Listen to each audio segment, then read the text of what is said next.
اعوذ باللہ من الشیطان الرجیم بسم اللہ الرحمن الرحیم قال اللہ تبارک و تعالی فی القرآن المجید والفرقان الحمید ہن لباس لکم وانتم لباس لہن صدق اللہ مولانا العظیم ان اللہ وملائکتہ یصلون علی النبی یا ایہا الذین آمنوا صلوا علیہ وسلموا تسلیما بلغ العلا بکمالہ کشف الدجی بجمالہ حسنت جمیع خصالہ صلوا علیہ وآلہ بلغ العلا بکمالہ کشف الدجی بجمالہ حسنت جمیع خصالہ صلوا علیہ وآلہ واصحابہ وبارک وسلم وصلوا علیہ۔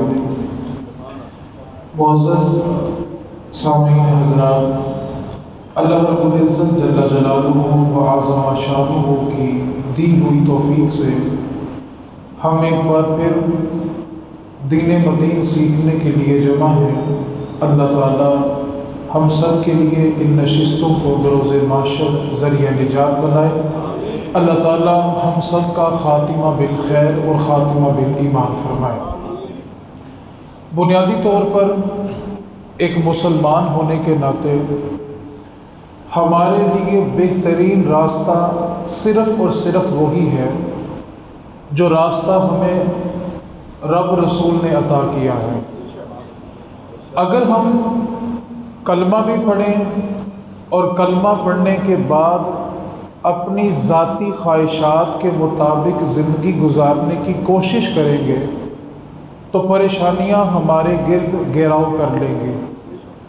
اور دوسری بات، جب بندہ رب رسول کو چھوڑ کر اپنے نفس کی پیروی کرتا ہے تو پھر وہ آہستہ آہستہ اتنا دور نکل جاتا ہے کہ بعض اوقات بندہ دین سے بیزار ہو جاتا ہے، اور بہت سارے بندے تو رب رسول سے بیزار ہو جاتے ہیں اور وہ رب رسول کے شکوے لوگوں سے کرنا شروع کر دیتے ہیں۔ حالانکہ جس کو فیض مل جاتا ہے اس کی ایک نشانی یہ ہوتی ہے کہ وہ رب کا شکوہ مخلوق سے نہیں کرتا اور مخلوق کا شکوہ رب سے نہیں کرتا۔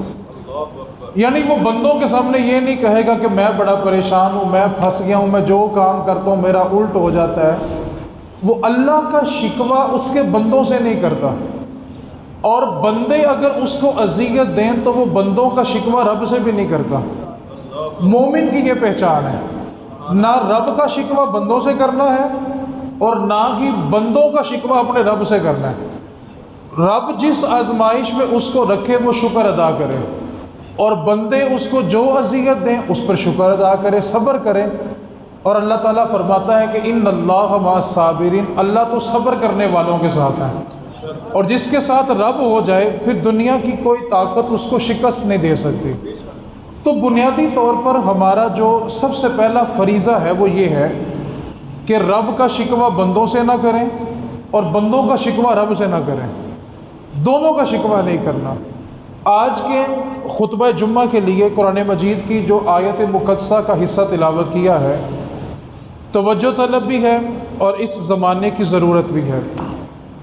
وجہ یہ ہے کہ انسان جب سارا دن مشقت کرتا ہے، مزدوری کرتا ہے، اور رات کو جب تھک ہار کر اپنے گھر کی طرف جاتا ہے اور مقصد صرف ایک ہوتا ہے کہ گھر جاؤں گا، بیوی بچوں کے ساتھ وقت گزاروں گا تو زندگی میں کچھ سکون میوس کروں گا، اور وہ سکون کی تلاش میں گھر آرام کرنے کے لیے آتا ہے۔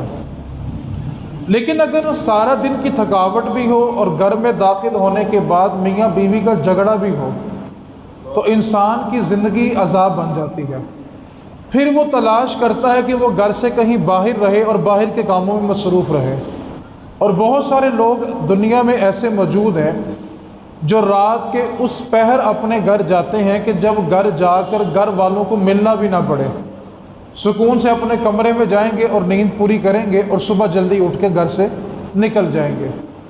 جس بندے کے لیے اپنا گھر بھی باعث سکون نہ رہے، اپنا گھر ہے اور اپنے گھر میں بھی اس کو سکون نہیں ہے، پھر اس کو وجہ تلاش کرنی چاہیے کہ آخر ایسی کون سی وجہ ہے جس کے سبب میرا اپنا گھر بھی میرے لیے سکون کا باعث نہیں ہے۔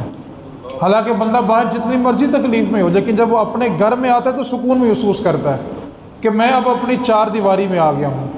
اور جس بندے کے لیے اس کی اپنی چار دیواری بھی سکون کا باعث نہیں ہے، پھر اس کو وجہ تلاش کرنی پڑے گی۔ ایک بات کو ذہن نشین رکھیں، میاں اور بیوی یہ دو ایسے ستون ہیں جن کی بنیاد پر گھر کی عمارت کھڑی ہوتی ہے۔ ہمارے معاشرے میں ایک جملہ بولا جاتا ہے کہ بیوی تو پاؤں کا جوتا ہوتی ہے، جب مرضی بدل لو۔ تو اس کا جواب یہ ہے کہ اگر پاؤں میں جوتا نہ ہو تو ہم چل بھی نہیں سکتے، ٹھوکریں بھی لگیں گی، کانٹے بھی چبھیں گے، پاؤں بھی زخمی کریں گے اور منزل بھی نہیں ملے گی۔ اصل میں ہمارے معاشرے کے اندر یہ سوچ مردوں کو دی گئی کہ تم نے بس عورت کو دبا کے رکھنا ہے، اس پر اپنا روب ڈال کے رکھنا ہے۔ اب میں کچھ احادیث آپ کے سامنے بھی رکھتا ہوں، اس کو آپ نے توجہ کے ساتھ سمجھنا ہے کہ گھر کا ماحول عذاب کیوں بنتا ہے، اس بات کو سمجھنا ہے۔ قرآن مجید کی جو آیت مقدسہ میں نے خطبے کے لیے تلاوت کی ہے، اللہ تعالیٰ ارشاد فرما رہا ہے ہن لباس لکم وانتم لباس لہن، وہ تمہارے لیے لباس ہیں اور تم ان کے لیے لباس ہو۔ قرآن مجید نے میاں بیوی کے رشتے کو لباس کے ساتھ تعبیر کیا ہے کہ شوہر جو ہے وہ بیوی کے لیے لباس ہے اور بیوی جو ہے وہ اپنے شوہر کے لیے لباس ہے۔ اگر ہم بنیادی طور پر لباس استعمال کرنے کے مقاصد دیکھیں کہ ہم لباس کیوں پہنتے ہیں، لباس پہننے کا مقصد کیا ہے، اگر کوئی انسان لباس نہیں پہنتا تو کیا حرج ہے؟ اگر ہم اس بنیادی مقصد کو سمجھیں گے تو اگلی بات سمجھنا تھوڑی آسان ہو جائے گی۔ سب سے پہلی بات، لباس جو ہے وہ انسان کو گرمی اور سردی سے محفوظ کرتا ہے، وہ اس کے جسم کی حفاظت کرتا ہے، سردی ہو تو اس سے بھی بچاتا ہے، گرمی ہو تو اس سے بھی بچاتا ہے۔ اسی طرح میاں اور بیوی ایک دوسرے کو ہر مشکل اور مصیبت سے بچاتے ہیں، اس لیے میاں اور بیوی کا جو رشتہ ہے اس کو لباس کے ساتھ تعبیر کیا گیا کہ میاں اور بیوی ایک دوسرے کے لیے لباس ہیں۔ دوسری بات، لباس انسان کے لیے عزت ہے۔ اگر ایک انسان بغیر لباس کے گھومتا ہے تو اس کی عزت نہیں ہوتی۔ لباس انسان کو عزت دیتا ہے اس کے جسم کو چھپا کے۔ اسی طرح میاں اور بیوی بھی ایک دوسرے کے لیے عزت کا رشتہ ہے، لیکن اگر ساری برادری کے سامنے بیٹھ کر بیوی شوہر کو طعنہ دے دے یا شوہر بیوی کو طعنہ دے دے تو اس نے اس لباس کو پھاڑ دیا، کیونکہ لباس کا مقصد تھا عزت دینا اور ہم نے وہ عزت نہیں دی۔ اسی طرح لباس کا ایک مقصد یہ ہوتا ہے کہ انسان اپنے جسم کو چھپائے اور وہ کسی کے سامنے ظاہر نہ ہو۔ اسی طرح میاں اور بیوی ایک دوسرے کے عیب کو چھپاتے ہیں، اس کو دوسری جگہ ظاہر نہیں کرتے۔ اب یہاں پر رک کر ایک بات سمجھنے والی ہے، جو خواتین اس آواز کو سن رہی ہیں ان کے لیے توجہ طلب بات ہے۔ اب لباس کا مقصد تھا عیب چھپانا، جسم کو چھپانا۔ اگر کسی کے جسم پہ کوئی داغ پڑا ہوا ہے لیکن جب لباس پہن لیا جائے تو وہ داغ چھپ جاتا ہے۔ اسی طرح میاں اور بیوی ایک دوسرے کے عیب چھپاتے ہیں۔ اب نقصان یہ ہوتا ہے کہ بیوی جب اپنے ماں باپ کے پاس جاتی ہے، اپنے بہن بھائیوں کو بٹھا کے، اپنے ماں باپ کو بٹھا کر اس سے جس قدر ہو سکے وہ اپنے شوہر کے عیب بیان کرتی ہے۔ جتنا اس کا رونا ہوتا ہے وہ ایک بار رو لیتی ہے اور اپنے شوہر کی عزت کو تار تار کر دیتی ہے، اور اس کے ماں باپ کے نظروں میں اب اپنے داماد کی عزت نہیں ہوتی، وہ صرف دکھلاوے کا سلام اور دکھلاوے کا پروٹوکول دے رہے ہوتے ہیں۔ اب اس بیٹی نے کام یہ کیا کہ اپنے ماں باپ، اپنے بہن بھائیوں کے سامنے اپنے شوہر کی عزت کا تحفظ نہیں کیا، اور بعد میں یہی عورت چاہتی ہے کہ میرا شوہر میرے ساتھ میرے ماں باپ کے گھر میں جائے، وہاں وقت بھی گزارے۔ وہ کیوں جائے گا؟ جس گھر میں آپ نے اس کی عزت کا جنازہ نکالا ہو اور بعد میں آپ توقع یہ کریں کہ وہ ہر موقع پر میرے ساتھ وہاں پر جائے، قیام بھی کرے، وہاں پر وقت بھی گزارے، تو ایسا نہیں ہوگا، کیونکہ ہر انسان وقت گزارنا وہاں پسند کرتا ہے جہاں اس کے لیے عزت ہوتی ہے۔ اگر عزت نہیں ہے تو وہاں پہ وہ وقت گزارنا پسند نہیں کرے گا۔ تو سب سے پہلی خامی جو خواتین کے اندر ہوتی ہے وہ یہ ہوتی ہے کہ وہ اپنے شوہر کے عیب اپنے ماں باپ کو بتاتی رہتی ہیں۔ پھر ایک وقت ایسا آتا ہے کہ ماں باپ زندہ ہوں اور میاں بیوی کا آپس میں کمپرومائز ہو جاتا ہے، صلح ہو جاتی ہے، ایک دوسرے کو وہ اچھی طرح سمجھ لیتے ہیں۔ اس کے بعد بیوی جتنی مرضی کوشش کرے، اس کے ماں باپ میں ان کے داماد کی عزت نہیں بنتی، کیونکہ پہلے ہم نے ہی اپنے شوہر کے بارے میں اس کو بدگمان کیا ہوتا ہے، اور بعد میں ہم کوشش کر رہی ہوتی ہیں کہ کسی طرح ہمارے شوہر کی ہمارے ماں باپ کے گھر میں عزت بن جائے، وہ دوبارہ نہیں بنتی۔ تو سب سے بڑی خامی خواتین کے اندر یہ ہوتی ہے کہ وہ اپنے بہن بھائیوں کو بٹھا کے اپنے شوہر کی باتیں سناتی رہتی ہیں۔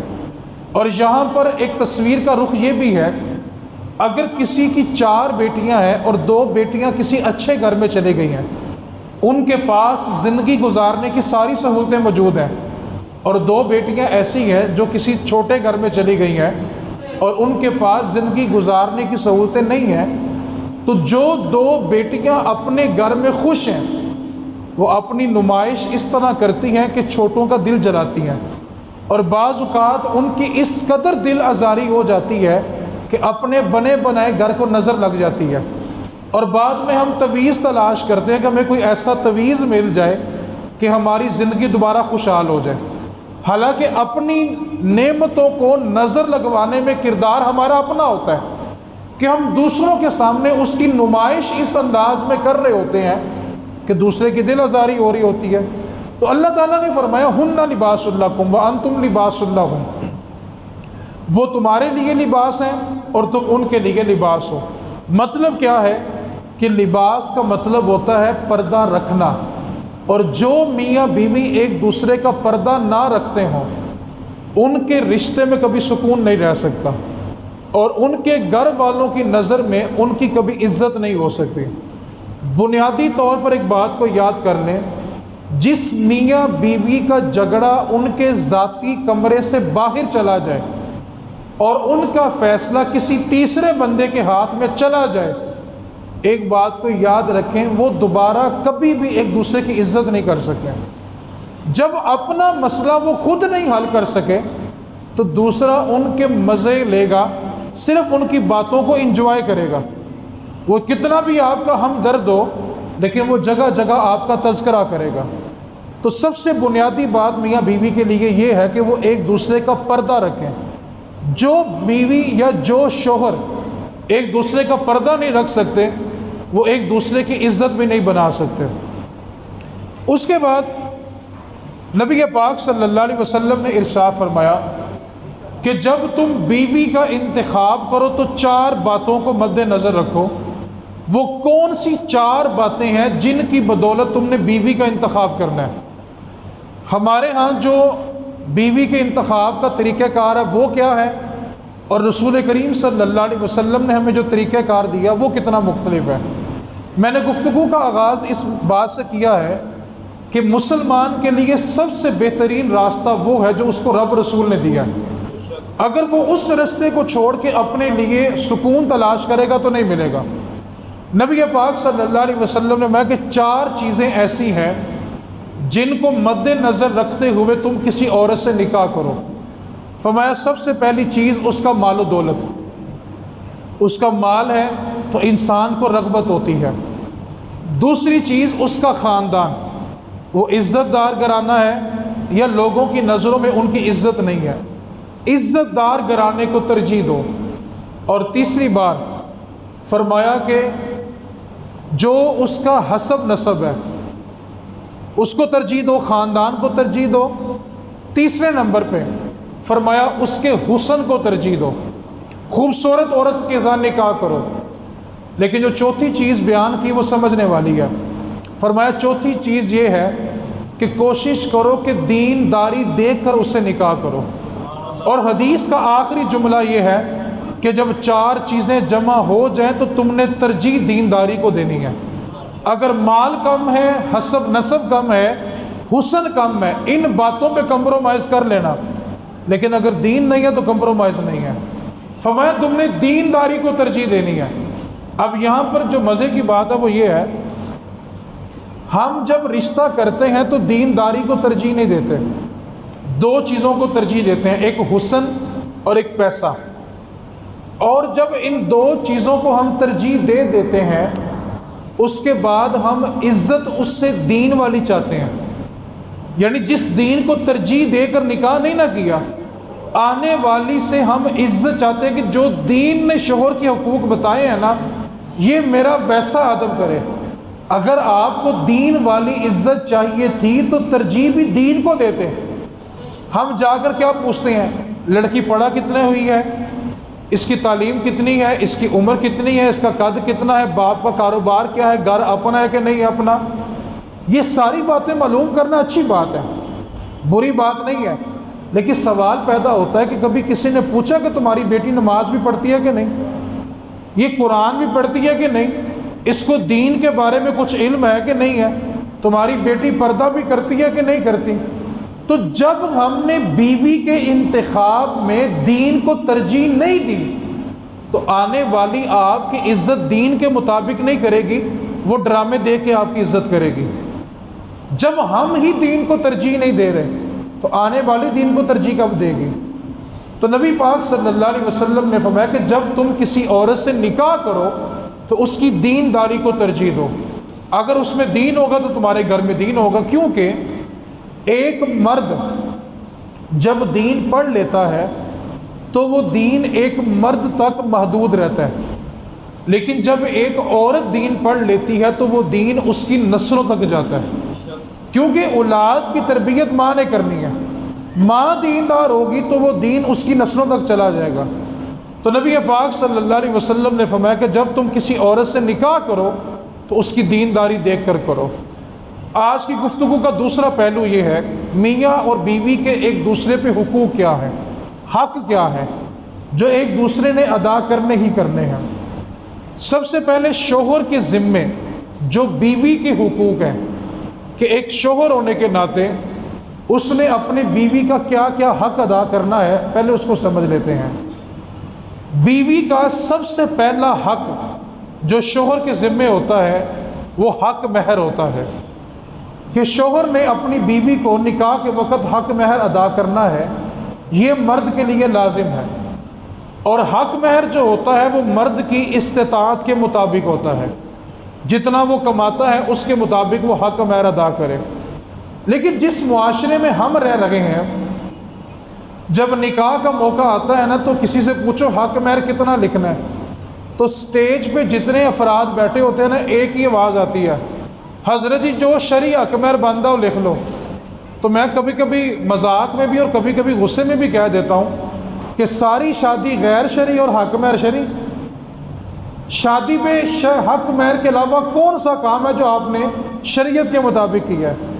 اور میں تو یہ بات بھی اب کہنا شروع ہو گیا ہوں کہ ہندو اور مسلمان کی شادی میں صرف ایک چیز کا فرق ہے، وہ آگ کے گرد چکر لگاتے ہیں اور ہم نکاح پڑھتے ہیں۔ اس کے علاوہ مسلمانوں کی اور ہندوؤں کی شادی میں کوئی فرق نہیں رہ گیا۔ کون سا ایسا کام ہے جو ان کے ہاں ہوتا ہے اور ہمارے ہاں نہیں ہوتا؟ صرف ایک فرق ہے، وہ آگ کے گرد چکر لگا رہے ہیں اور ہم نکاح پڑھ رہے ہیں، بس۔ ساری شادی غیر شرعی اور حق مہر شرعی۔ حالانکہ شرعی حق مہر کی تعریف بھلا کیا ہے؟ جس حق مہر پر میاں اور بیوی راضی ہو جائیں اس کو شرعی حق مہر کہتے ہیں، اور مرد جتنا کماتا ہے اس کے مطابق ہونا چاہیے۔ اور ہمارے ہاں کیا ہو رہا ہے؟ شادی پہ خرچہ کیا 20 لاکھ روپیہ اور حق مہر دے رہے ہیں 5,000 روپیہ۔ انسان ویسے شرم سے ڈوب کے مر جاتا ہے۔ پوری شادی میں صرف ایک چیز ہے جو عورت کا خالص حق ہے، اس حق کا نام حق مہر ہے۔ ہم نے عورت کا حق بھی اس کو ٹھیک کر کے نہیں دیا۔ تو پہلا حق جو مرد کے ذمہ لازم ہے کہ اس نے بیوی کو دینا ہے وہ حق مہر ہے۔ دوسرا حق جو بیوی کا مرد کے ذمہ لازم ہے وہ اس کی خوراک کا انتظام کرنا ہے۔ نبی پاک صلی اللہ علیہ وسلم نے ارشاد فرمایا جیسا لباس تم پہنتے ہو اسی معیار کا لباس اپنی خواتین کو دو، جیسا کھانا تم کھاتے ہو اسی معیار کا کھانا اپنی خواتین کو بھی دو، ان کو مارو نہ اور ان کو گالم گلوچ نہ کرو۔ تو دوسرا حق جو مرد کے ذمہ لازم ہے وہ عورت کی خوراک کا ہے۔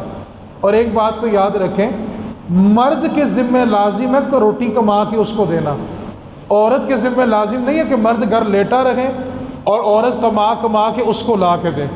اور شرعی مسئلہ بھی سن لیں، مرد جو کمائی کرتا ہے اس میں اس کی بیوی کا حق ہے، لیکن عورت اگر کسی جگہ نوکری کرتی ہے تو اس کی کمائی میں اس کے شوہر کا کوئی حق نہیں ہے۔ وہ چاہے تو اپنے شوہر پہ خرچ کرے، چاہے تو اپنی اولاد پہ خرچ کرے، اگر وہ نہیں بھی کرتی تو قیامت والے دن اس سے اس بنیاد پر سوال نہیں ہوگا۔ یہ چیز مرد کے ذمہ لازم ہے کہ اس نے اپنی بیوی کے لیے خوراک کا انتظام کرنا ہے۔ اس واسطے اگر مرد کماتا ہے تو اس میں بیوی کا حق ہے، بیوی کماتی ہے تو مرد کا حق نہیں ہے۔ تیسرا حق جو مرد کے ذمہ لازم ہے کہ اس نے اپنی بیوی کو دینا ہے وہ اس کے لیے رہائش کا انتظام ہے۔ آج جو خواتین الگ گھر کا مطالبہ کرتی ہیں نا، آپ کو شرعی مسئلہ یاد ہونا چاہیے، اور میں یہ بات کہا کرتا ہوں کہ اگر مردوں کو شرعی مسائل یاد ہونا تو وہ کبھی بھی گھر والوں سے بلیک میل نہ ہو۔ ہم بلیک میل بھلا کیوں ہوتے ہیں؟ ہمیں اپنے آپ کو نہیں پتہ کہ شرعی مسائل ہے کیا۔ اب بیوی ہمیں ایک دلیل دیتی ہے، دیکھیں جی عورت کے لیے رہائش کا انتظام کرنا یہ مرد کے ذمہ فرض ہے، لہٰذا مجھے الگ گھر چاہیے، میں یہاں نہیں رہ سکتی۔ اور مزے کی بات بھلا کیا ہے، بیوی اپنے سسرال میں یعنی بندے کے گھر میں لڑ رہی ہوتی ہے کہ مجھے الگ گھر چاہیے، میرا یہاں پہ گزارا نہیں ہے، اور یہی عورت اپنی ماں کے گھر جا کے اپنے بھائیوں کو لیکچر دے رہی ہوتی ہے کہ اکٹھے رہنے میں بڑی برکت ہے، اپنے بھائیوں کو اپنی بھابھیوں کو لیکچر دے رہی ہے کہ اکٹھے رہو گے تو برکت ہوگی، کم خرچہ ہوگا، ساری چیزیں ہوں گی، اور اپنے گھر میں اس نے وقت ڈالا ہوا ہے کہ جب تک مجھے الگ گھر نہیں ملے گا میں سکون سے نہیں رہ سکتی۔ آپ شرعی مسئلہ یاد کر لیں کہ عورت کے لیے جو الگ گھر کا حکم ہے نا، اس کی تعریف یہ ہے کہ ایسا کمرہ جس کو عورت جاتے وقت تالا لگا کے جا سکتی ہو وہ الگ رہائش کے حکم میں ہوتا ہے۔ اگر خاتون کو ایسا پورشن مل گیا ہے کہ جاتے وقت اس کو تالا لگا کے جا سکتی ہے تو وہی گھر اس کے لیے الگ گھر ہے۔ اس کے علاوہ اب مرد کے ذمہ یہ فرض نہیں ہے کہ وہ اس کو الگ گھر لے کے دے، ٹھیک ہے۔ تو تیسرا حق یہ ہوتا ہے مرد کے لیے کہ اس نے بیوی کی رہائش کا انتظام کرنا ہے۔ اس کے بعد چوتھا حق جو سب سے اہم ہے، بیوی کے ساتھ حسن سلوک، پیار کے ساتھ پیش آنا۔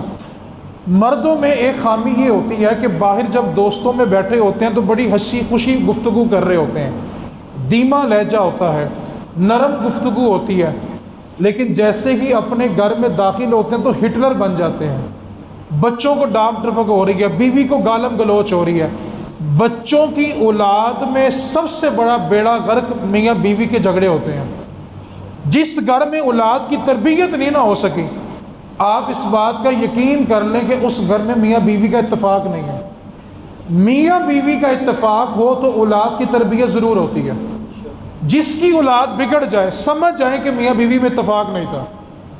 اب مرد کیا کرتا ہے، باہر دوستوں میں بیٹھا ہوگا تو بڑا اچھا رویہ، بڑی اچھی گفتگو، لیکن جیسے ہی گھر میں داخل ہوگا تو کسی کی بات سننے کے لیے تیار نہیں ہے۔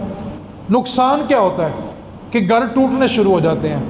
نبی پاک صلی اللہ علیہ وسلم نے ارشاد فرمایا، تم میں سے سب سے بہتر وہ ہوتا ہے جو اپنے گھر والوں کے لیے بہتر ہے، اور میں محمد سب سے بہتر اپنے گھر والوں کے لیے ہوں۔ تو بہترین شخص وہ ہے جو اپنے گھر والوں کے لیے بہتر ہے۔ تو مہربانی کرے اپنے گھر میں آ کے نا گھر والوں کو عزت دینا سیکھیں۔ جیسے ہم نے شروع میں پڑھا کہ لباس کا ایک مقصد عزت دینا ہے، وقار دینا ہے، تو میاں بیوی ایک دوسرے کو عزت دیں۔ ہمارے ہاں کیا ہوتا ہے، بچے نے اگر پیشاب کر دیا تو بیوی کو گالی نکالنا شروع کر دی، تم اس کو پیمپر نہیں لگا سکتی، تم اس کی دیکھ بھال نہیں کر سکتی۔ رسول کریم صلی اللہ علیہ وسلم کی بارگاہ میں ایک خاتون اپنے بچے کو لے کے آئی، تو نبی پاک صلی اللہ علیہ وسلم نے اس بچے کو اپنی گود میں بٹھا لیا۔ کتنا خوش نصیب بچہ ہوگا جس کو کھیلنے کے لیے گود بھی مصطفیٰ کی ملی ہے۔ اب وہ حضور کی گود میں کھیل رہا ہے۔ بچے تو بچے ہوتے ہیں۔ اس نے کیا کیا، کھیلتے کھیلتے نبی پاک صلی اللہ علیہ وسلم کے لباس پہ پیشاب کر دیا۔ اب اس کی ماں کانپنے لگی، ڈر گئی کہ میرے بچے نے نبی پاک کی گود میں پیشاب کر دیا، حضور کے سارا لباس خراب کر دیا۔ اب وہ کانپ رہی ہے اور ڈر رہی ہے، لیکن جب رسول کریم صلی اللہ علیہ وسلم نے اس کی کپ کپی دیکھی، اس کا ڈر دیکھا، آج کے دور میں یہ کام بہو سے یا بیوی سے ہو جائے تو جب تک ایک کمرے کی آواز گلی تک نہ جائے، ڈانٹے بغیر سکون نہیں ملتا۔ اور کہتے کیا ہیں، تمہیں پتہ نہیں میں نماز پڑھنی ہوتی ہے۔ دادا جی بکھر جاتے ہیں کہ تمہیں پتہ نہیں میں نے نماز پڑھنی ہوتی ہے، بچے نے پیشاب کر کے کپڑے خراب کر دیے، تم اس کو پیمپر نہیں لگا سکتی۔ بہو کو ڈانٹا جا رہا ہے، بیوی کو ڈانٹا جا رہا ہے، تمہیں نہیں پتہ ہم نے نماز پڑھنی ہوتی ہے۔ کیا ہماری نمازیں مصطفیٰ سے زیادہ ہو گئی ہیں؟ بچے نے رسول اللہ صلی اللہ علیہ وسلم کے لباس پر پیشاب کیا۔ نبی پاک صلی اللہ علیہ وسلم جب اس عورت کی کپ کپی دیکھی، اس کا ڈر دیکھا، تو رسول کریم صلی اللہ علیہ وسلم نے فرمایا کہ تم ڈرتی کیوں ہو؟ اللہ نے پانی نازل نہیں کیا، ابھی ہم نے لباس دھونا ہے، رب نے اس کو پاک کر دینا ہے۔ تو آپ اپنے گھر والوں کے ساتھ اچھا رویہ رکھیں۔ سب سے بہتر وہ ہے جو اپنے گھر والوں کے لیے بہتر ہے۔ تو یہ حقوق ہیں بیوی کے شوہر پر کہ شوہر کے ذمہ لازم ہے کہ اس کو حق مہر دے، اچھی خوراک دے، اچھی رہائش دے، اور اس کے ساتھ حسن سلوک سے پیش آئے، اس کے ساتھ نرم رویہ رکھے۔ اب وہ حقوق جو بیوی کے اوپر لازم ہے کہ اس نے اپنے شوہر کو دینے ہیں، سب سے پہلا جو بیوی کے اوپر حق ہے اس کے شوہر کا، وہ شوہر کی اطاعت کرنا ہے، شوہر کا حکم ماننا ہے۔ نبی پاک صلی اللہ علیہ وسلم نے ارشاد فرمایا، جو عورت اپنے شوہر کا حق ادا نہیں کر سکتی وہ اپنے رب کا بھی حق ادا نہیں کر سکتی۔ جو اپنے شوہر کا حق ادا کرے گی وہی اپنے رب کا حق ادا کرے گی۔ تو سب سے پہلا حق جو بیوی کے اوپر لازم ہے وہ یہ ہے کہ وہ شوہر کی اطاعت کرے۔ کیوں؟ اللہ فرماتا ہے ابھی ما انفقوا اموالہم، کہ شوہر اپنا مال بیویوں پہ خرچ کرتے ہیں، اس کے لیے مشقت کرتے ہیں، تو بیویوں کے لیے یہ لازم ہے کہ وہ اپنے شوہر کی اطاعت کرے۔ اور رسول کریم صلی اللہ علیہ وسلم کی بارگاہ میں چند صحابہ نے یہ کہا، آقا آپ ہمیں اجازت دیں کہ ہم آپ کو سجدہ کریں۔ تو رسول کریم صلی اللہ علیہ وسلم نے فرمایا، اگر اللہ کے سوا کسی کے لیے سجدہ کرنا جائز ہوتا تو میں بیوی کو حکم دیتا کہ اپنے شوہر کو سجدہ کرے۔ تو بیوی کے ذمہ پہلی چیز ہے کہ اپنے شوہر کا حکم مانے۔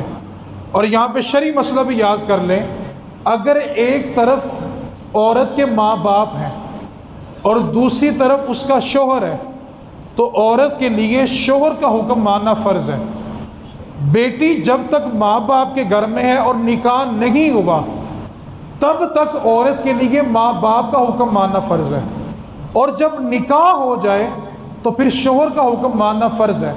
اگر ماں باپ ایک کام کرنے کا حکم دے رہے ہیں اور شوہر کہہ رہا ہے کہ وہ کام نہیں کرنا، تو عورت کے لیے یہ فرض ہے کہ وہ اپنے شوہر کی اطاعت کرے، اگر وہ نہیں کرتی تو وہ گناہ گار ہے۔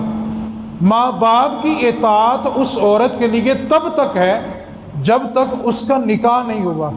نبی پاک صلی اللہ علیہ وسلم کے ایک صحابی ایک جہاد کے لیے گئے تو جاتے وقت اپنی عورت سے کہہ گئے کہ تم نے گھر سے باہر نہیں جانا، اتنا بس کہا کہ تم نے گھر سے باہر نہیں جانا۔ اس خاتون کے والد بیمار ہو گئے تو رسول کریم کی بارگاہ میں پیغام بھیجا کہ آقا والد بیمار ہو گئے ہیں تو کیا میں اپنے باپ کا پتہ لینے جا سکتی ہوں؟ رسول کریم نے فرمایا ہاں جا سکتی ہو، لیکن بہتر یہ ہے کہ تم اپنے شوہر کی بات مانو۔ کچھ دن گزرے پھر پیغام آیا، آقا والد کی طبیعت بڑی بگڑ گئی ہے تو کیا میں اپنے والد کا پتہ لینے جا سکتی ہوں؟ فرمایا ہاں جا سکتی ہو، لیکن بہتر یہی ہے کہ گھر میں رہو اور اپنے شوہر کا حکم مانو۔ چند دن کے بعد پیغام آیا، آقا میرے تو والد کا انتقال ہی ہو گیا، تو کیا جنازے کے لیے اپنے والد کے پاس چلی جاؤں؟ فرمایا جا تو سکتی ہو، لیکن افضل یہی ہے کہ شوہر کا حکم مانو۔ تو بیوی کے لیے ماں باپ کے مقابلے میں شوہر ہے، اور شوہر کے لیے اس کے ماں باپ ہے۔ خلاصہ کلام بھلا کیا ہے؟ مرد کی جنت اس کی ماں کے قدموں کے نیچے ہے، اور عورت کی جنت اس کے شوہر کی رضا میں ہے۔ بات ہی ختم ہو گئی۔ آج بندہ بھلا کیا کہتا ہے، میں ماں باپ کو اور بیوی کو برابر رکھتا ہوں۔ یہی سب سے بڑی بے وقوفی ہے۔ جب اللہ رسول نے برابر نہیں بنایا تو آپ برابر کیسے رکھ رہے ہیں؟ بیوی کے لیے جنت اس کے شوہر کی رضامندی ہے، اور شوہر کے لیے جنت اس کی ماں باپ ہے۔ تو جس رشتے کو رب رسول نے برابر نہیں کیا، آپ اگر برابر کریں گے تو نقصان ہی اٹھائیں گے۔ تو شوہر کا پہلا حق جو اس کی بیوی کے اوپر لازم ہے، وہ اس کا حکم ماننا ہے، اس کی اطاعت کرنا ہے۔ دوسرا حکم اس کی اولاد کی تربیت کرنا، کہ مرد کی جو اولاد ہے بیوی اس کی تربیت کرے۔ اور اگر میاں اور بیوی دونوں ملازمت کرتے ہیں تو دونوں کے اوپر مشترکہ یہ فرض ہے کہ وہ اولاد کی تربیت بھی مل کے کریں۔ تو بیوی کے لیے دوسری چیز جو لازم ہے وہ اولاد کی تربیت کرنا ہے۔ اور تیسری چیز شوہر کے مال کی، اس کے گھر کی اور اس کی عزت کی حفاظت کرنا۔ مرد اگر گھر نہیں ہے تو اس کے مال کی حفاظت کرے، اس کے گھر کی حفاظت کرے۔ اور بیوی کے لیے شوہر کی رضامندی کے بغیر صدقہ کرنا بھی جائز نہیں ہے۔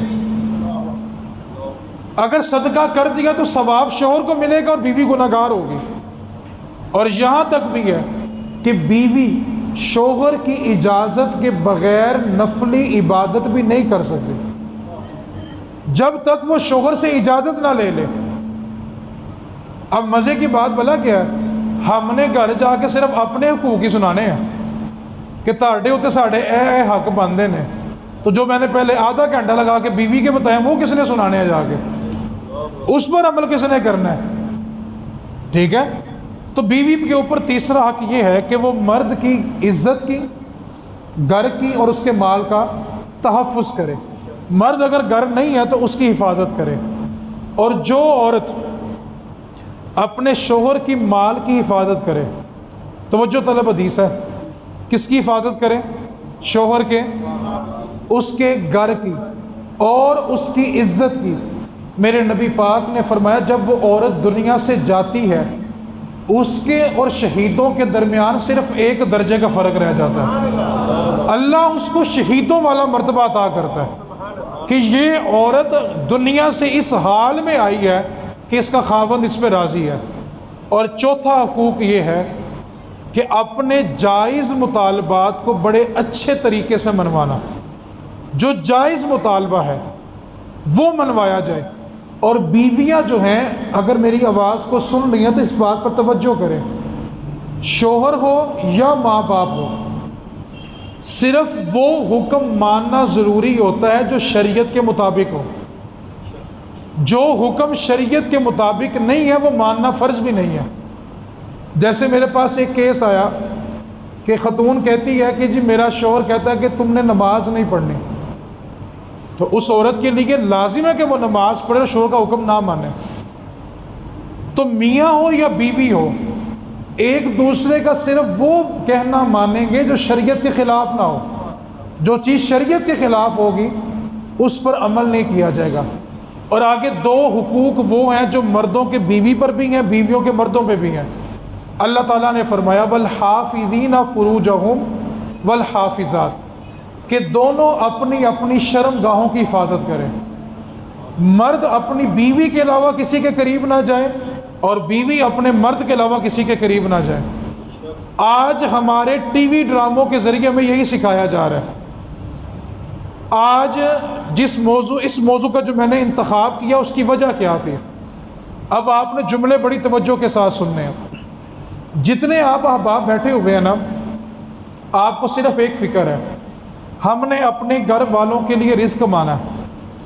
ایک بات کو ذرا کان کھول کے سننا ہے، آپ جن کے لیے رزق کما رہے ہیں نا، وہ آپ کے اختیارات سے بہت دور جا چکے ہیں۔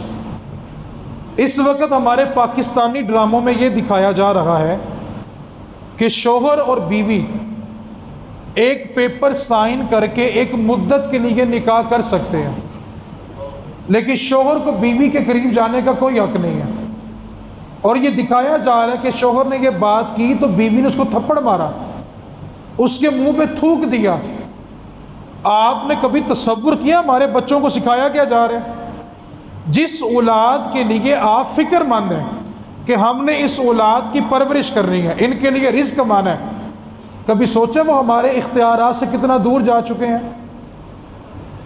کوئی ایک چیز، ایک ڈرامہ ایسا بتا دیں جس میں یہ نہ سکھایا جا رہا ہو کہ شادی ہو چکی ہے اور بیوی کا تعلق کسی باہر والے مرد سے ہے۔ ہماری بچیوں کو کیا سکھایا جا رہا ہے؟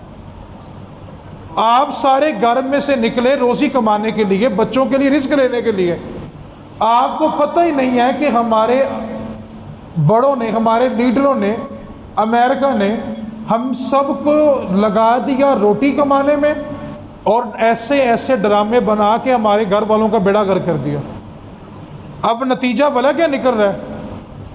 یہ نعرے لگنے پاکستان میں، لاہور میں، مال روڈ پہ شروع ہو گئے ہیں کہ دو انسان جو مرد اور عورت ہیں وہ نکاح کے بغیر بھی ایک دوسرے کے ساتھ رہ سکتے ہیں۔ یہ ہمارے گھر والوں کو سکھایا جا رہا ہے، ہمارے گھر والوں کو دکھایا جا رہا ہے، اور ہمیں صرف فکر لگی ہوئی ہے روٹی کمانے کی۔ اور بھائی جن کے لیے روٹی کما رہے ہو، کل کو وہی آپ کے نہ بنے تو کیا فائدہ؟ اس وقت سکھایا کیا جا رہا ہے کہ شوہر بیٹھا ہوا ہے، عورت اپنے آفس والے بندے کے ساتھ جا رہی ہے، کوئی پوچھنے والا نہیں ہے۔ اصل میں بیڑا غرق بھلا کب ہوا ہے؟ عورت دفتر میں 8 گھنٹے کام کرے نا تو یس سر، یس سر، یس سر کرنے کے لیے تیار ہے، اور گھر میں اس کا ساس یا سسر دوسری بار کام کہہ دے تو کیا جواب ہوتا ہے؟ آپ ایک ہی بار بتا دیا کریں۔ کبھی یہ جملہ عورت نے اپنے آفس کے جو افسر ہے اس کو بولے؟ وہاں 8 گھنٹے یس سر کر کے زبان نہیں تکتی، اور گھر میں شوہر یا اس کے ماں باپ کوئی کام کہہ دیں تو آفت آ جاتی ہے۔ گھر میں کھانا بنانا بوجھ ہو گیا، دفتر میں جتنے مرضی غیر مرد آئیں ان کو چائے بنا کے دینا کوئی بوجھ نہیں ہے۔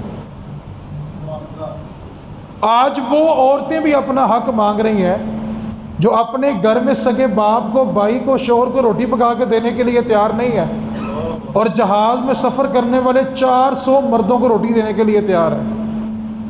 اس عورت کو عزت کیسے ملے گی؟ رسول کریم صلی اللہ علیہ وسلم نے فرمایا، دنیا میں مرد کو جتنی بھی نعمتیں ملتی ہیں سب سے بہترین نعمت نیک بیوی ہے، سب سے بہترین نعمت۔ جہاں سے میں نے گفتگو شروع کی تھی اب اس بات پر آئیں، جو لیٹ آئے ہیں قصور ان کا نہیں ہے، ان کو کسی نے آنے نہیں دیا۔ پہلے گفتگو میں نے شروع یہاں سے کی تھی کہ اگر نبی پاک نے فرما دیا نا کہ جب بیوی کا انتخاب کرنا ہے تو دینداری دیکھ کے کرنا ہے، تو جب ہم نے دینداری کو ترجیح نہیں نہ دی تو ہمیں عزت بھی دینداری والی نہیں ملے گی۔ ہم بیوی کو یہ حدیث تو سناتے ہیں کہ نبی پاک نے فرمایا اگر شوہر کے بدن سے پیپ بہتی ہو اور عورت اپنی زبان سے صاف کر لے تو پھر بھی اپنے شوہر کا حق ادا نہیں کر سکتی، تو پہلے بیوی کو یہ دین تو سکھاؤ۔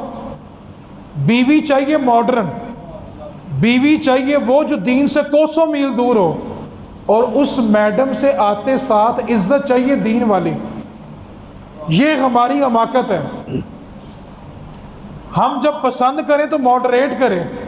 ایک بات کو یاد رکھو، جو اپنے رب رسول کی بات نہیں مان سکی شوہر کی کہاں مانے گی؟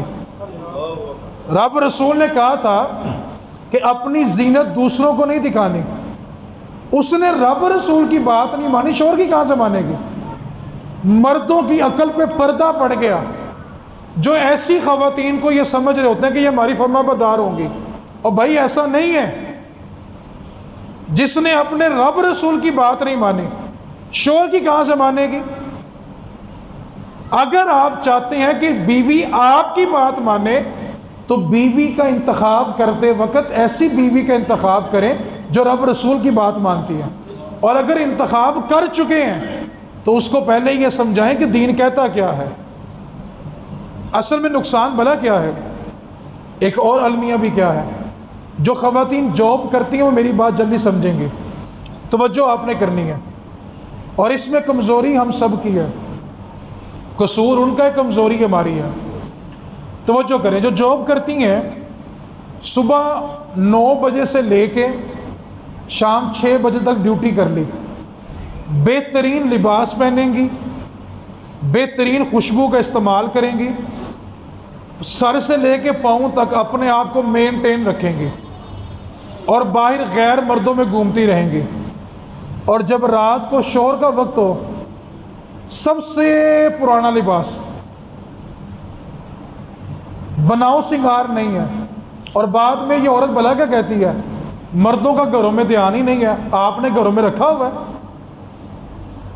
سوال ہے میرا ہم سب سے، ہم یہ کہتے ہیں کہ بیوی ہمارے لیے بناؤ سنگار نہیں کرتی، تو آپ جب وہ بناؤ سنگار کرے اس کو تیل مہندی پہ لے کے نہ جائیں، اس کو پوچھو کہ جب دین نے یہ کہا ہے کہ عورت صرف اور صرف بناؤ سنگار اپنے شوہر کے لیے کرے گی، 6 مہینے شادی نہیں آئی تو نے 6 مہینے تیار بھی نہیں ہوئی، 6 مہینے بعد ایک شادی آ گئی تو نے 6 مہینے کا میک اپ کٹھا ہی کر لیا، اور وہی مرد ساتھ بٹھا کے لے کے جا رہے ہیں۔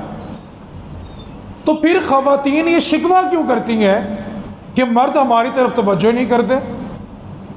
آپ نے توجہ لی ان کی، آپ کا تو بناؤ سنگار غیروں کے لیے تھا، بتائیں نا، اگر مرد کے لیے ہوتا تو 4 دیواری کے اندر کیوں نہیں ہے؟ شادی حال میں سارے غیر مردوں کو دکھانے کے لیے کیوں ہے؟ تو عورت اگر چاہتی ہے نا کہ مرد اس کی عزت کرے تو عورت کو چاہیے کہ وہ ہر کام کرے جو کام اس کو رب رسول نے اس کے مرد کے لیے کرنے کے لیے کہا ہے۔ نقصان یہ ہوا کہ جو حق اپنے شوہر کا تھا نا وہ غیروں کو دے دیا، اور غیروں کے معاملے میں تھا کہ ان سے دور رہنا ہے، وہ کام ہم نے اپنے گھروں میں شروع کر دیے۔ اسی طرح مردوں سے بھی مخاطب ہوں میں، ہم نے باہر جانا ہو تو بہترین خوشبو کا استعمال کرتے ہیں، سر سے لے کے پاؤں میں بار بار اپنے آپ کو شیشے میں دیکھتے ہیں۔ میں بھی کہتا ہوں بڑا نفسیاتی بندہ، بار بار اپنے آپ کو دیکھ رہا ہے، وہ اپنے آپ سے مطمئن نہیں ہے، اور جو اپنے آپ سے مطمئن لوگوں نے اس سے کیا مطمئن ہونا ہے؟ اس فخر کے ساتھ نکل کہ میرے رب نے مجھے بڑا ہی سونا بنایا ہے۔ رب کہہ رہا ہے کہ میں نے انسان بڑا خوبصورت بنایا ہے، تو خوبصورت ہے، بات ختم ہو گئی۔ بندہ اپنے آپ میں نفسیاتی مریض بنا ہوتا ہے۔ اچھا باہر دفتر میں جانا ہو تو بہترین خوشبو، بہترین لباس، ٹائی بھی مینٹین کر کے رکھتے ہیں، اور گھر میں آ کے وہی پاٹے پرانے کمرے، کیا کر رہے ہیں ہم؟ ایک دوسرے کا حق دونوں پہ ذمہ لازم ہے، نہیں کریں گے تو نقصان کیا ہوگا؟ دونوں کی توجہ باہر ہوگی، پھر تویز لینے سے کچھ نہیں ہوتا، پھر دم کروانے سے کچھ نہیں ہوتا۔ ایک ہی طریقہ ہے، رب رسول نے جو طریقہ بتایا ہے نا اس پہ چل پڑو، تویزوں کی حاجت ہی نہیں ہے۔ رب رسول کی مخالفت کر کے کون سا تویز کام کرے گا؟ نبی پاک صلی اللہ علیہ وسلم نے فرمایا 4 لوگ ایسے ہیں، کتنے لوگ؟ پھر بولے، نبی پاک صلی اللہ علیہ وسلم نے 4 لوگ ایسے ہیں جن کو جنت میں جانے سے کوئی نہیں روک سکتا، یعنی رب ان سے راضی اتنا ہوگا۔ 4 لوگ ایسے ہیں۔ پہلا فرمایا، پہلا وہ بندہ جس نے اپنے ماں باپ کی اتنی خدمت کی ہو کہ اس کے ماں باپ جب دنیا سے جائیں تو اپنے بچے سے راضی ہوں، اس کو جنت میں جانے سے کوئی نہیں روک سکتا۔ دوسرا وہ بندہ جس کی اولاد زیادہ ہو اور اس کی آمدن کم ہو، جیسے آج ہر کسی کے ساتھ مسئلہ ہے، اولاد زیادہ ہو اور آمدن کم ہو، اس کے باوجود اس نے اپنی اولاد کو حرام نہ کھلایا ہو، رب تعالیٰ اس کو جنت عطا فرمائے گا۔ تیسرا وہ بندہ جو گناہ چھوڑ دے، سچی توبہ کر لے، اور واپسی گناہ میں جانا اس کے لیے اتنا ہی مشکل ہو جتنا دودھ تھن سے نکل آئے تو واپس جانا مشکل ہے۔ اللہ تعالیٰ اس کو بھی جنت عطا فرمائے گا۔ اور چوتھے نمبر پہ فرمایا جس عورت کا انتقال اس حالت میں ہوا کہ اس کا شوہر اس سے راضی تھا، رب تعالیٰ اس کو سیدھی جنت عطا فرمائے گا۔ اور میرے رسول کریم نے فرمایا کہ عورت بنی ہے ٹیڑھی پسلی سے۔ کس سے بنی ہے؟ پھر بولو۔ پسلی ہوتی ہے یوں، کیسے ہوتی ہے؟ اچھا اس کو سیدھا کریں گے تو کیا ہو جائے گا؟ اچھی بھلا ہے کہ میں سیدھی کر کے رکھی ہوئی ہے، اور بھائی یہ سیدھی نہیں ہو سکتی۔ میرے نبی نے کہا سیدھی نہیں ہوگی تو نہیں ہوگی۔ یہ عجیب فلسفہ ہے۔ میں بھائی بڑا تن کے رکھے ہے، گھر جا کے پتہ کرو تو بندہ آپ تو نیا ہوتا ہے،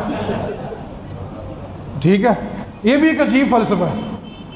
جب نبی پاک نے فرمایا کہ یہ ٹیڑھی پسلی سے بنی ہے تو بس ٹیڑھی پسلی ہے، فرمایا تم اس کو نرمی کے ساتھ سیدھا کرو، اس کو محبت دو، سختی کرو گے تو بگڑ جائے گی، بات طلاق تک چلی جائے گی۔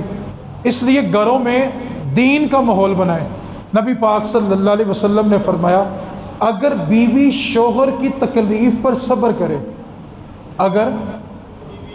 پھر بولیں، اگر بیوی شوہر کی تکلیف پر صبر کرے، تو آپ کو سب کو پتہ ہے کہ فرعون کی بیوی حضرت آسیہ ایمان لے آئی تھی موسیٰ علیہ السلام پہ، تو نبی پاک نے فرمایا جب قیامت والے دن حضرت آسیہ کو اجر ملے گا نا، تو ان کے اجر میں سے اس عورت کو بھی حصہ ملے گا جو شوہر کی تکلیف پہ صبر کرتی تھی۔ اور فرمایا کہ جو مرد بیوی کی تکلیف پہ صبر کرے، اللہ کے نبی ایوب علیہ السلام کو جب صبر کرنے کا اجر ملے گا نا، تو اس مرد کو بھی حصہ ملے گا جو بیوی کی باتوں پہ صبر کیا کرتا تھا۔ تو اس واسطے دونوں طرف برداشت ہے۔ اس بات کو اگر آپ سمجھ لیں تو گفتگو مکمل ہوگی۔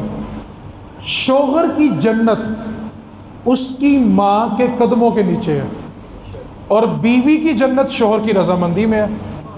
بیوی کا فرض ہے وہ شوہر کو راضی رکھے، اور شوہر کا فرض یہ ہے کہ بیوی کے حقوق ادا کرے اور ماں باپ کو راضی رکھے۔ جو بندہ یہ کہتا ہے نا میں نے میاں بیوی کو یہ کہے کہ میں نے بیوی اور ماں کو برابر رکھا ہوا ہے، اس سے بڑا بے وقوف ہی کوئی نہیں ہے۔ بھلا ماں کا مقابلہ بھی کوئی کر سکتا ہے، لیکن ماں کے کہنے پہ بیوی کو طلاق دینا، جب کہ کوئی شرعی عذر بھی نہ ہو، تو اس کے لیے طلاق دینا حرام اور یہ گناہ گار ہوگا۔ میں نے شرعی مسئلہ بیان کیا ہے، ماں باپ کا حکم یا بیوی کے لیے شوہر کا وہ حکم ماننا ضروری ہے جو شریعت کے خلاف نہیں ہے۔ جو شریعت کے خلاف ہے وہ نہیں مانا جائے گا، اگر کوئی مانے گا تو گناہ گار ہوگا۔ اس واسطے جو عورتیں اپنے ماں باپ کے گھر جا کے اپنے بھائیوں کو لیکچر دے رہی ہیں نا اکٹھے رہنے کا، مہربانی کریں وہ اپنے سسرال میں بھی اکٹھی رہیں، اکٹھے رہنے میں برکت ہے۔ ایک دوسرے کی بات کو برداشت کرنا سیکھیں۔ اس واسطے خلاصہ کلام اتنا ہے، اگر ہم نے اپنا حق ادا نہ کیا تو قیامت والے دن ہم سے اس کے بارے پوچھا جائے گا۔ اس واسطے آپ کے ذمے جو بیویوں کے حقوق ہیں وہ ادا کریں، ان کو دین سکھائیں کہ جو ہمارے حق ہیں وہ ادا کریں۔ اصل مسئلہ یہ کہ ہم اپنے وہ حقوق مانگ رہے ہیں جو ہمیں ٹی وی ڈرامے دکھا رہے ہیں۔ ہم صرف وہ حق مانگیں جو ہمیں رب رسول نے دیا ہے، اس میں ہماری عزت ہے۔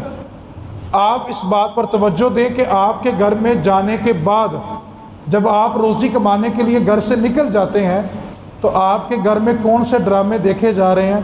اس وقت پاکستان میں 2 ڈرامے بہت خطرناک چل رہے ہیں۔ عالمی سطح پہ انگریز اس کی تعریف کر رہے ہیں، ہندو اس کی تعریف کر رہے ہیں کہ پاکستان نے یہ ڈرامہ بڑا کمال بنایا۔ اس ڈرامے کا صرف میں ایک جملہ بول دیتا ہوں کہ جب تک بیوی راضی نہ ہو نہ ماں باپ اس کا نکاح کر سکتے ہیں، نہ شوہر اس کے قریب جا سکتے ہیں۔ اور اگر بیوی اپنے پیار کرنے والے کے ساتھ بھاگ جائے تو ماں باپ کو کوئی اختیار نہیں ہے، شوہر کو کوئی اختیار نہیں ہے۔ اس واسطے اپنی بچیوں کو ان چیزوں سے بچائیں۔ ایسا نہ ہو کہ وہ تربیت ٹی وی ڈراموں سے لے لیں اور بعد میں ہم تویز لینے کے لیے در بدر بھاگتے رہیں، پھر تویز کام نہیں کرتے۔ اولاد کی تربیت کام آتی ہے۔ اللہ کریم عمل کی توفیق عطا فرمائے۔ وما علینا الا البلاغ المبین۔